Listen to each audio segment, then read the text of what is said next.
Narito tayo ngayon sa Muntinlupa City para sa isa pang serye ng CFO-NEU Book Mobile, a Library on the Move. Tugon ito ng pamamahala ng Iglesia ni Cristo sa hamon dahil sa mababang reading comprehension at critical thinking sa hanay ng mga kabataan. Nag-inisyatibo ang Iglesia ni Cristo para ilapit sa komunidad ang Book Mobile at iparanas sa mga kabataan ang pagbabasa ng libro at gayon din ang mga interactive activities na hahasa sa kanilang kakayahan at gayon din maituro sa kanila ang mga kaukulang Christian values.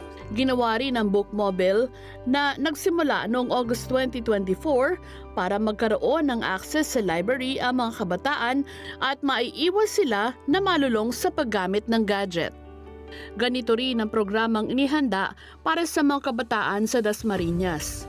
Ang nurse at senior learning and development specialist na si Ate Angeline na mula rin sa Cavite ang nagboluntaryo para maging isa sa book reader ng mga bata sa Dasmariñas. Very active naman po yung mga bata, and kanina po habang nagbabasa, napansin po namin na sa amin po talaga sila nakatingin kasi po binention din po namin sa kanila na to listen para po later pagka po may mga tanong kami, they will get a prize po na book din po.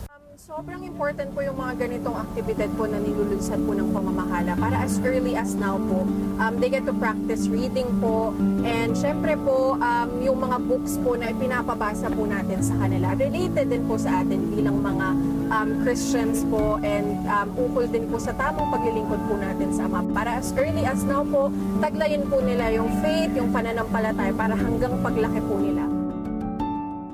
Pangarap ko maging piloto. Gusto ko po maging engineer na gumagawa ng gusali at sambahan. Paglaki ko po, ituturo ko sa mga bata maging respectful.